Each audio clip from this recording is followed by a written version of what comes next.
From the crucible of revolution, a nation was forged, and at its helm stood a figure of unparalleled stature, a man who had led armies to victory and now was called upon to lead a fledgling republic into an uncertain future. This is the story of George Washington, not merely the general, but the president, the father of a nation grappling with its own identity, whose every action would set a precedent for generations to come. His was the task of transforming the lofty ideals of a constitution into the practical reality of a functioning government, a monumental undertaking fraught with peril and promise. The year was 1789. The ink on the United States Constitution was barely dry, and the newly formed nation was a fragile experiment. Following the ratification, the Electoral College convened, and in a unanimous decision that echoed the sentiment of a hopeful populace, they cast their votes for one man, George Washington. His journey from his Mount Vernon estate to the temporary capital in New York City was not a political campaign, but a triumphant procession. Crowds lined the roads, cheering, throwing flowers, and celebrating the arrival of the man they trusted to guide them. On April 30th, 1789, standing on the balcony of Federal Hall on Wall Street, Washington placed his hand upon a Bible and took the oath of office. He was acutely aware of the weight of the moment, stating in his inaugural address, "The preservation of the sacred fire of liberty and the destiny of the Republican model of government are justly considered as deeply as finally staked on the experiment entrusted to the hands of the American people." He knew that he was not just becoming a leader, he was defining the very nature of the American presidency. Every step he took, every decision he made, would be scrutinized, debated, and ultimately become a cornerstone of the Republic's traditions. Washington's first and most critical task was to build a government from the ground up. The Constitution provided a blueprint, but it was he who had to select the architects. He established the first presidential cabinet, a concept not explicitly detailed in the Constitution, by appointing brilliant, yet often conflicting minds to lead the new executive departments. For Secretary of the Treasury, he chose the ambitious and visionary Alexander Hamilton, a proponent of a strong federal government and a robust national economy. To lead the Department of State, he selected Thomas Jefferson, the principal author of the Declaration of Independence, a champion of agrarianism and states' rights. For the Department of War, he appointed his trusted wartime comrade, Henry Knox. This deliberate inclusion of opposing viewpoints set a crucial precedent for balanced counsel, but it also sowed the seeds of the nation's first political factions. The ideological chasm between Hamilton's Federalists and Jefferson's Democratic Republicans would define the political landscape of the 1790s, with Washington constantly striving to mediate their disputes and steer a middle course for the nation's benefit. He believed that partisan infighting threatened the very survival of the Republic and warned against the baneful effects of the spirit of party throughout his time in office. Under Washington's steady hand, the new government began to take shape. The Judiciary Act of 1789 was passed, establishing the federal court system and creating the office of the Attorney General, with the Supreme Court at its apex, led by the first Chief Justice, John Jay. Simultaneously, Alexander Hamilton unveiled his audacious financial plan, a cornerstone of the administration's policy.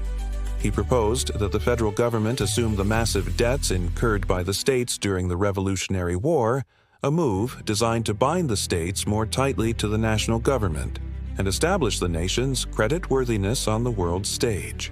This was a deeply controversial proposal, fiercely opposed by Jefferson and James Madison, who argued it unfairly benefited Northern speculators at the expense of Southern states that had already paid off much of their debt.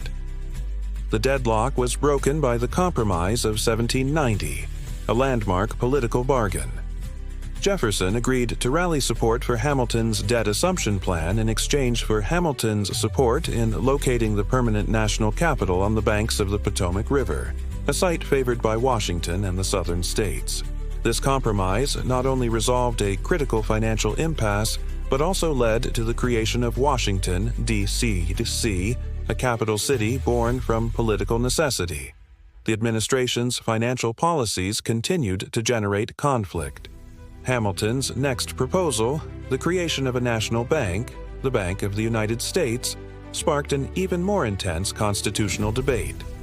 Jefferson argued that the Constitution did not grant Congress the power to charter a bank, adhering to a strict constructionist interpretation of its text. Hamilton countered with a loose constructionist view, invoking the necessary and proper clause to argue that the bank was an essential tool for managing the nation's finances. Washington, after careful consideration of both arguments, sided with Hamilton, signing the bank bill into law in 1791. This decision profoundly shaped the future of American constitutional law, establishing the principle of implied powers and expanding the authority of the federal government. To further raise revenue, Hamilton pushed for an excise tax on distilled spirits. This tax was particularly burdensome for small farmers on the western frontier, for whom whiskey was not a luxury, but a medium of exchange and a primary product. Resentment simmered and, in 1794, boiled over into the Whiskey Rebellion in western Pennsylvania, where farmers tarred and feathered tax collectors and openly defied federal authority. Washington saw this not as a mere protest, but as a direct challenge to the legitimacy of the new government. Determined to enforce federal law and avoid the weakness that had plagued the government under the Articles of Confederation, he personally led an army of nearly 13,000 militiamen to quell the uprising. The rebellion collapsed without a major battle, but the message was clear and powerful. The United States government had the will and the power to enforce its laws. As Washington's first term drew to a close, he longed to return to the peaceful life of a planter at Mount Vernon. Exhausted by the political infighting and the burdens of office, he prepared a farewell address. However, his trusted advisors, including both Hamilton and Jefferson, implored him to serve a second term. They argued that the nation was still too fragile, its political divisions too deep, and its future too uncertain to withstand a change in leadership. Reluctantly, Washington agreed, and in 1792 he was once again elected unanimously. His second term would be dominated not by domestic policy, but by the turbulent tides of international affairs. The French Revolution, initially celebrated by many Americans as a sister struggle for liberty, descended into the radical violence of the Reign of Terror. In 1793, revolutionary France declared war on Great Britain, placing the United States in a precarious position. The Franco-American Alliance of 1778, which had been crucial to victory in the American Revolution, obligated the U.S. to aid France.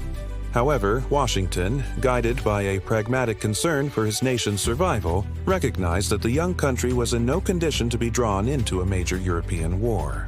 Prioritizing stability and neutrality, Washington issued the Proclamation of Neutrality in April 1793, declaring the United States impartial and warning American citizens to avoid aiding either side. This decision infuriated Jefferson and his supporters, who felt a deep ideological and moral bond with the French Republic. It also angered the French government, which sent a new minister, Edmond Charles Genet, to America.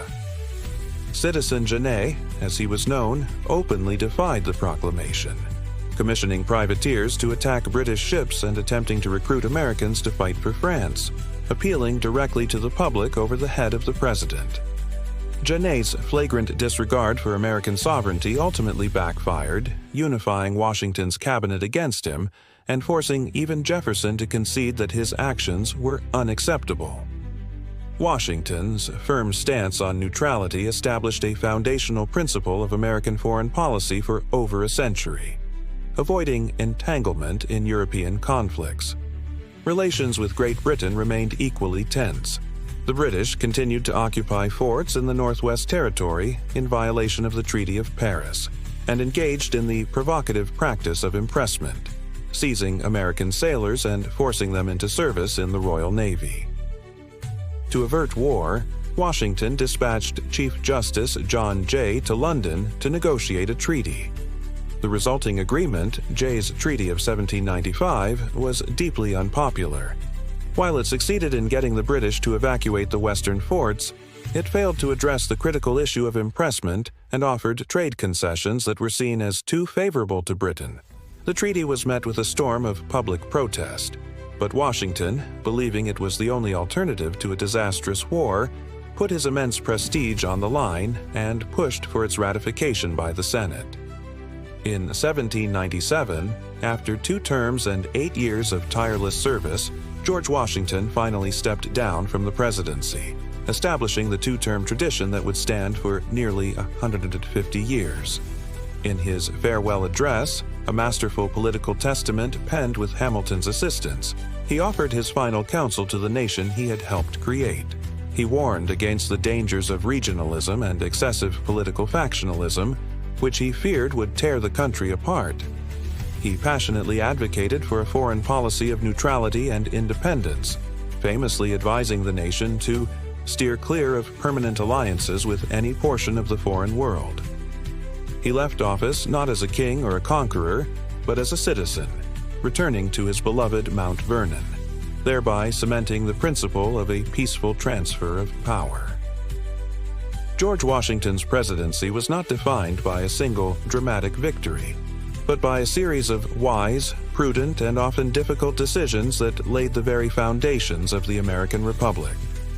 He transformed a constitutional framework into a living, breathing government, navigated the treacherous waters of domestic rebellion and foreign war, and bequeathed to his successors a nation on a firm footing, a government of laws, and a legacy of leadership that remains the standard by which all American presidents are measured.